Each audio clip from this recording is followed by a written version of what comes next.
Les amis, alors je viens de découvrir une analyse qui me fait un peu froid dans le dos.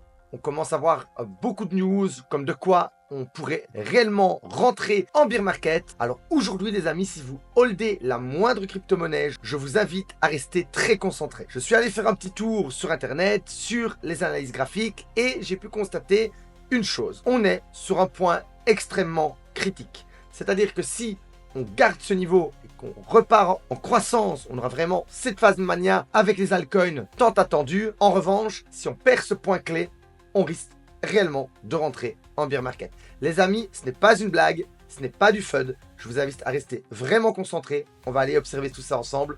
On démarre tout de suite. Bonjour à tous et bienvenue dans la Météo Crypto. Je m'appelle Noctis et chaque jour je vous amène des nouveautés et des stratégies pour vous aider à vous faire de l'argent sur ce marché. Si vous êtes nouveau sur cette chaîne, alors n'hésitez pas à vous abonner et à activer la cloche de notification dès maintenant. Les amis, on se retrouve ici sur mon X account sur un premier travail. Donc les gars, cette pattern c'est le falling wedge avec une épaule, tête, épaule inversée. Je l'ai appris à Bangkok en 2020, ça date de ce que je dis, c'était une de mes premières figures que j'ai appliquées.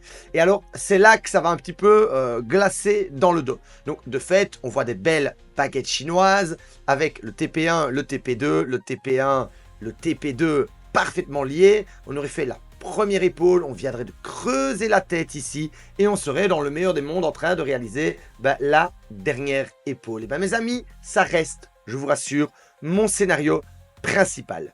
Maintenant en revanche, si on perd cette épaule, c'est pour ça que je dis qu'on est sur un point critique, c'est pas du FUD, c'est la réalité. Si on perd cette épaule, c'est-à-dire que toute cette figure haussière s'invalide et que les vendeurs sont en contrôle total. Et donc que cette figure de renversement deviendrait officiellement, si on l'échoue, une figure de top. Ce qui nous donnerait des targets vers les 50 000 sans aucun problème, avec une très grande accélération vraiment rapide, comme on avait eu ici. On avait eu également des baguettes chinoises ici. On a fait semblant de sortir et on a invalidé. On a accéléré très vite, très fort vers le bas. On pourrait faire la même chose. On a une grande figure de compression. On fait semblant de sortir, on invalide et on accélère très fort et très vite vers le bas, les amis. Ça reste un scénario auquel je suis prêt. Maintenant, permettez-moi de vous montrer quelques petits travaux qui... Voilà, si je devais donner un pari sportif, est-ce qu'on va réussir à reprendre les baguettes chinoises ou est-ce qu'on va les échouer? Vous connaissez déjà ma réponse. J'aurais tendance à dire qu'on va les conserver, qu'on va repartir sur cette prochaine impulsion. Et laissez-moi aujourd'hui vous démontrer des travaux assez pertinents qui le démontrent. Premièrement, désolé pour la qualité, j'ai trouvé ça sur Facebook. J'ai quand même mis une petite boule de cristal, mais bon, on rejoint les sommets en logarithmique, on rejoint les bottoms en logarithmique. On a ici des cercles de Fibonacci, on les réallie et ça nous donnerait, si on rejoint la suite du cercle ici, 260 pour le Bitcoin, pour atteindre vraiment, si on relie les tops ensemble, on a encore une fenêtre de tir sur les 160. Si on en suit le cercle ici, le cercle qui reprennent, chaque bas de cercle reprend le rounding bottom de chaque cycle. Voilà, du bear market au bottom jusqu'au top. On a voilà l'arrondi du cercle et si on rejoint les tops avec l'arrondi du cercle, on arrive aux 160. Alors je sais que c'est un petit peu boule de cristal, mais voilà, ça reste quelque chose qui montre qu'on a, voilà, si on s'en fie à la puissance de chaque top, même s'ils vont de moins en moins haut, ça nous donne quand même une belle fenêtre de tir pour la suite voilà, du bull run. Alors ici, on attend tous la dernière phase, la phase mania, et tout le monde dit qu'elle va être incroyable. Écoutez les amis, si vous voulez que cette phase mania soit incroyable, qu'elle atteigne les 150, 200, 250 000, 300 000, 500 000 même pour certains, et voire même plus pour d'autres, ne vous étonnez pas si on tire sur l'élastique avant de lancer le prochain mouvement. On a tiré ici sur l'élastique de 23%, on est remonté. On a tiré sur l'élastique ici de 21%, on est remonté. On a tiré ici sur l'élastique de 21%, on est remonté. Ici, on a tiré sur l'élastique de 33%. On est quand même remonté. Et ici, on tire sur l'élastique de 29%, moins fort qu'ici. On pourrait toujours monter, malgré c'est une correction de 30%. Ça permettrait à Bitcoin de pouvoir se ressaisir. On est toujours sur une correction saine. Malgré qu'elle fasse du mal aux alts, sur le Bitcoin, on est toujours sur quelque chose qui n'annule pas le bull market. On l'a vu 1, 2, 3, 4 fois auparavant. Alors les amis, ça c'est du daily quand même, c'est du daily. Vous voyez ici, on a les moyennes mobiles du MACD qui croisent en l'air et l'histogramme devient rouge et hop, on arrête et on part.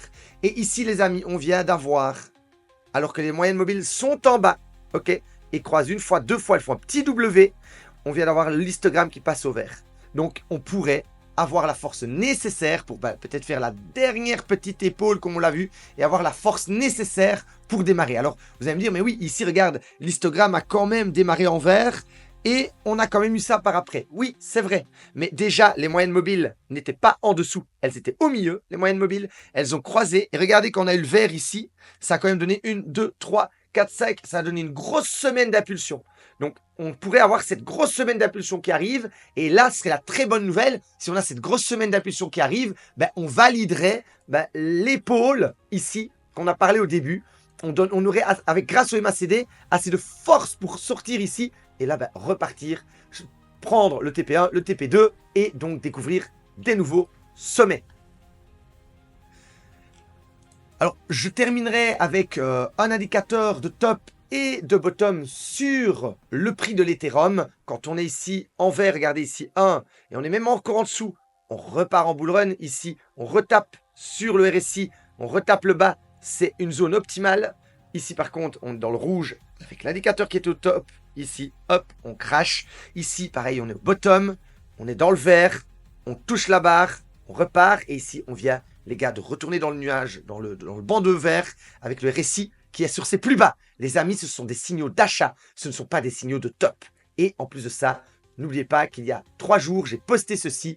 Trump avait encore acheté 300 Ethereum, je n'ai pas fait l'update, mais voilà, lui est bien conscient que ce bandeau vert est une zone d'achat optimale ainsi que le RSI. Voilà. Et je me dis que si on avait cette accélération sur Bitcoin, cette accélération baissière sur Bitcoin, les amis, comme on l'a vu au début, donc c'est-à-dire que la deuxième épaule échouerait et qu'on marquerait un top, je ne sais même pas s'il y a une possibilité de descendre en dessous du RSI 20 sur Ethereum. Ça ne s'est jamais vu. Même là, enfin voilà, depuis 2019 et même bien avant, on n'a jamais eu ça. Donc, je vois pas comment on pourrait...